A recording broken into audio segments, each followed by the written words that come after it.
Okay, so website design 101. What do you need to create a website? What's the process to go through? Um, all the basics. So, the first thing you need to do is decide what type of website you want to create. So, if you're super tech savvy and you know what you're doing, you could do an HTML build. Props to you. Shouldn't even be listening to this video. I should be learning from you if you can do a full HTML website because I can't even do that. I can read a lot of HTML, but I could never design a whole website. If you are super good at it or you're up for a massive challenge, you can do an HTML coding website, design the whole thing through code. You can also do something called a WYSIWYG. That's where usually there's a backend developer company and they put everything together. And then when you're just maintaining the site, adding things to it, it's called WYSIWYG. What you see is what you get. That's what I use at my full-time job. Kind of limited, not really. You can do a lot with it, but again, it's a lot in the back end developing end of it to do. So then there's the most common, I think, especially small businesses, freelancers, a lot of things, called a drag and drop style. Now, if you've ever done email marketing and used MailChimp or Constant Contact, some software management will also have this type of like email marketing built into it. A drag and drop is exactly what it sounds like. So you click on a text box or an image box or quote, whatever you want it to do, you click on it, you drag it over, you drop it. Drag and drop. That's how you build your whole site. That's the most common that you'll see. That's what my personal freelance site is. I think you'd be really surprised to know.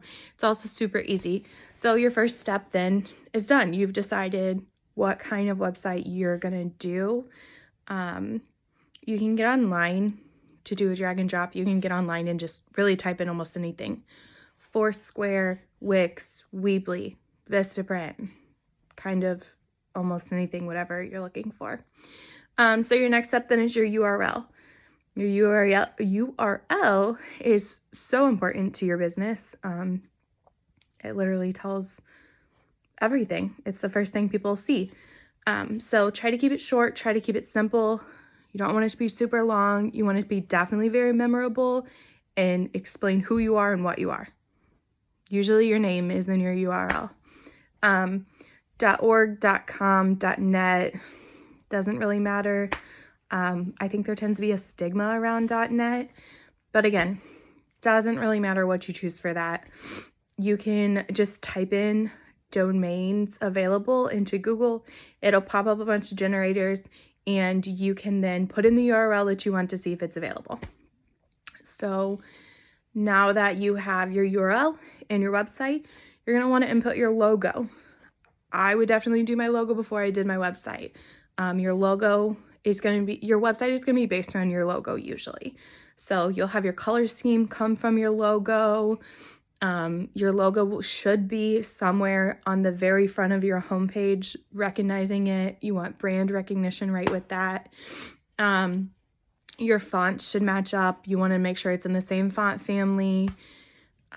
You're really going to build your website based off your logo. So before you pay someone to do your website or start putting in a lot of your own time, make sure you have your set logo first. So we have the website, URL, logo, super basic things. Pictures are great. Make sure they're great quality though. Also make sure you have the rights to them. I was just about to say you don't want to like Google pictures to like throw all over your website. You don't want to do that for a few reasons. One, you don't have the rights and you can be sued. You have to have the copyrights to the issues. If you are Googling images and using like random ones, you can get on Adobe Stock and pay for them. You can pay for them on Shutterfly. So many different things where you can pay for them, and you should not take the shortcut or the cheapest way possible to do that. Please make sure you have your rights. You can use your own images, obviously. try not to save them from a social media platform. For example, Facebook resizes and reportions all of your images that you upload. So if you upload it to Facebook, then download it, then try to re-upload it onto your website, it could definitely get pixelated. You want to make sure you have high quality images, high resolutions on your website. Make them look as clear and concise as possible. Make sure they're relevant, make sure they fit the theme, make sure everything's just flowing together real nicely. Don't overly use bold lettering. And make sure, again, your font family matches your logo, matches the top, matches your navigation bar. You want everything to flow nice and seamlessly. Linking is so huge. You want to make this website as easily accessible, as flowing. You want to make this an effortless experience for your user. Anyone coming to your site, you want to make sure they know what they can do. And then just a quick tip for your navigation bar. It's a 5-7 rule. So your navigation bar will be your big one, right? So you only want 7 at most. 7 at most drop downs on it. So for example, my full-time job, we have education, membership, research, contact us, our big points, right? You want 7 there. And then up, usually at the top, is what's called utility navigation bar. It has like your login, my account. We're in a pandemic right now, so maybe it says COVID-19 or maybe it says coronavirus. You don't want more than 5 up there though, okay? So keep your rules to 5 and 7. And try not to ramble on your pages. Make sure you're editing, make sure you're keeping things up to date. Just make sure like you treat your website as your storefront. So if you have a business in person, someone's going to walk into your storefront and that's how they see you. We form an opinion within seconds. They're going to walk in and they see everything they need to know. Your website is that online. So if I go to your website, I can scroll down the homepage and know everything I need to know about you. I would also advise putting a small About Us section or the mission statement on your homepage.